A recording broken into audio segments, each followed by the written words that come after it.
What's going on, guys? In this video, I'm going to share how to get repeat purchases from email marketing so that way you can build brand loyalty from your customers. So specifically, I'm going to talk about how to get to that 3 purchase and beyond mark. The reason why is because 88% of consumers say that it takes 3 or more purchases to build brand loyalty. And what we have found is that once you get past that 3rd purchase for any particular customer, that the amount of revenue you make from that customer tends to be exponentially higher than your average customer. So getting that core base of your VIP customers is really going to help drive the long-term success of your email marketing and SMS marketing, because just like everything, 80% of the revenue is typically driven by 20% of the customers. Obviously that's different, it's not an exact science from brand to brand, but for the most part, you're going to have this smaller group of VIP buyers that are creating most of the revenue for your business. And that's what's going to make email marketing extremely profitable and cost effective for you as you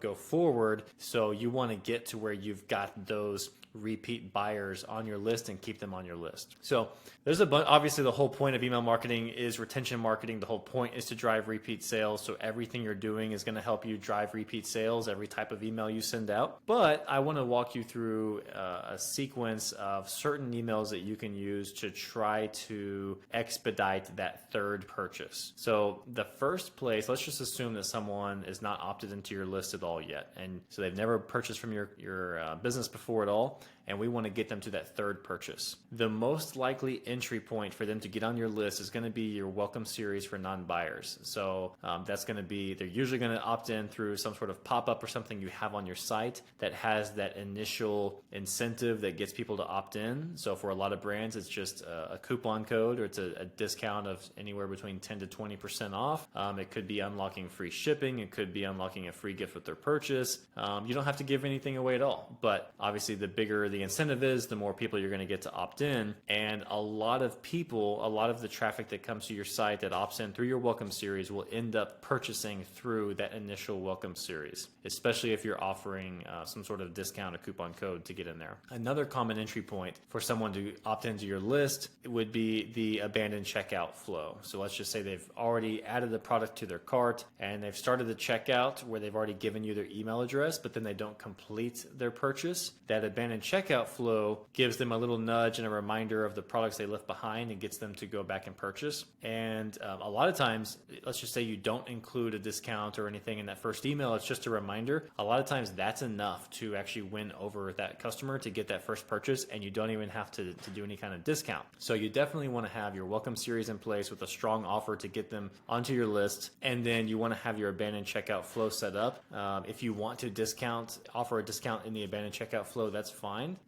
Every brand does things differently, so some brands are more aggressive with their discounts, other brands don't offer any at all. And then what we do with a lot of brands is we will start where the first email in an abandoned checkout flow does not offer a discount, and then we'll introduce a discount later on if they're still engaged but they still haven't purchased. So that's one of the most, those are 2 ways where you can get that first purchase, and those are very easy to implement, and those are also 2 of the most likely entry points for someone to opt into your list and potentially make a purchase from your email marketing. Okay, so now we want to get that 2nd purchase. So again, they're on your list now, you're sending out campaigns. The odds that they purchase from one of those campaigns are pretty high, assuming that they liked the purchase, like the product they got the first time, they like your brand, you're not annoying them with your emails. That 2nd purchase could come from a lot of things, but one way that we intentionally try to create that 2nd purchase is in the post-purchase flow. And what we do is we create a unique experience where if someone is a first-time customer, a repeat customer where they've only made their 2nd purchase, and then repeat customer beyond the 2nd purchase, so 3rd purchase and beyond. And then we also have VIP flows for people who become VIPs, depending on how you define that VIP. So in that first tier where they're just a one-time customer, what we're going to do is this is going to be based on, how long do you think they need to have the first purchase before they would consider a 2nd purchase. So some brands like to try to get someone to make that 2nd purchase right away. So like as soon as that person purchases, they send them a coupon to buy another thing. And a lot of times I find that to be, so for one, that can create customer service issues. Some of those people will get upset that, oh, I wish I could apply this to my previous purchase I just made, and they don't want to apply they're not ready to make the 2nd purchase, but they want to use the coupon, right? So there's that issue. The other thing is a lot of times it's like, well, you haven't fully won them over yet. Yes, you won them over to becoming a customer, but they haven't actually received that product to know if they're happy with it, to know for sure if they want to make a second purchase yet. So I like to actually delay that. And you want to give some thought to what type of product you're selling and how long they need to, really get good use out of it and be happy with it. And you want to kind of time it to where you know that once they are, happy with their purchase and you know that they are actually, being able to use it or, whatever your product does, that then you introduce them with some sort of surprise offer to get them to make another purchase. And again, you can incentivize these the same way you would for getting someone onto your email list. It could be offering a discount code. It could be free shipping. It could be a free gift. There's all different things you can do. Or you could just, try to promote products that are a natural cross-sell or upsell from the thing that they purchased the first time. So it's like, well, now that you've got this, you can really get way, you don't say it like this, but basically you help them get way more value out of their original purchase from this other product that really complements it or makes that thing better or whatever the case is, right? But the point is we want to intentionally try to create that second purchase from those customers. So if you do offer discounts, a lot of times brands will offer a bigger discount for that first purchase and then a smaller discount for that second purchase, because you kind of want to wean them off the discounts and get them used to spending the full price to buy your products. But the thinking here is that assuming you're selling high quality products that your customers actually like, that one of the most important things is just getting those products in their hands, getting them to use them so that way they have a great experience with your business and they want to buy more from you, right? So then it's like the second purchase is a no-brainer, and then if you offer any kind of incentive for that, then it's just like they don't even have to think about it. They're just going to do it. So, and sometimes other brands will do it the other way, where they will increase the offer, will get better and better as they become more of a repeat customer. I like the thinking as far as, rewarding people for doing more, but the only downside to that is that you kind of train them that it's going to keep getting better and better, and it's difficult to get them back adjusted to paying full price for your products. So I don't typically like to go that route. I like to kind of dial it down as we've gotten them to become a repeat customer. And then assuming you have some sort of rewards program or loyalty program, you can use that to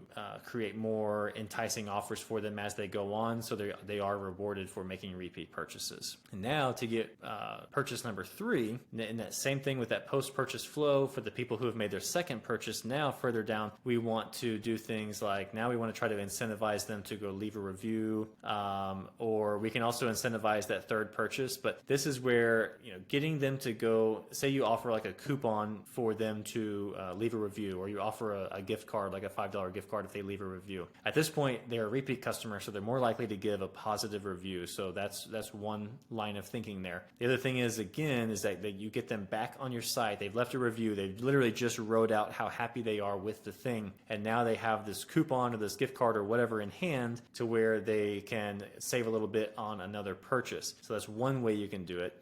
Another thing is just by doing cross-selling. So what I talked about a minute or two ago is cross-selling based on their purchase history. So enrolling them in emails that either upsell them or cross-sell them over to other products that complement the stuff that they've already bought. Or, a lot of times you have the case where you have products that your customers want and products that your customers need. And the products that they want are the ones that you're pushing out on social media and in your ads. And that's what's getting in the most new customers.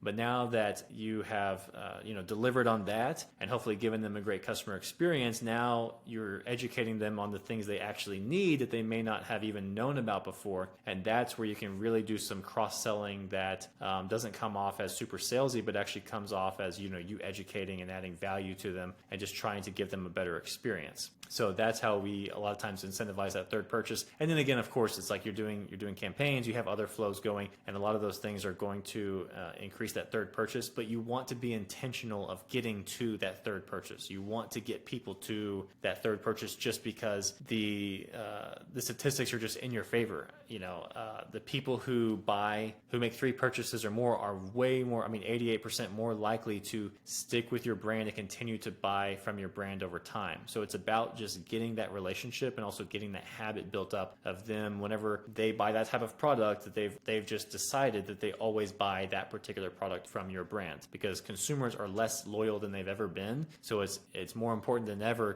to create this brand loyalty and to be doing things intentionally and not just sitting back and hoping that people just like what you're giving them and just hoping that they will come back and make more purchases, because that's not going to work anymore. The other thing is here is you can create segments of these different groups. I like to create segments for all of our clients of the one-time customers, the second purchase customers or repeat customers, and then other types of repeat customers, and then run engagement reports on those segments every month, because that way you can really keep an eye on, okay, what's going on with my one-time customers or repeat customers, my VIPs and all of that. How are they engaging with emails? Are we marketing effectively to them? Are we emailing them too much or not enough? You won't know that if you're not running reporting on those groups specifically. And also you just want to monitor the size of those groups. You ideally want to get more people to go from being non-customers or one-time customers over to that VIP, but you want to make sure those VIPs aren't unsubscribing. You want to have them stick around so that way you can, again, continue to get more and more repeat purchases through email and SMS, because it's so much more cost effective than other marketing channels. So that's it for this video. If you have any questions, feel free to leave them below in the comments. If you want to see more videos, breaking down some of these emails, showing how to create them and structure them in Klaviyo, then just, again, leave a comment, let me know. Otherwise, I will see you in the next video.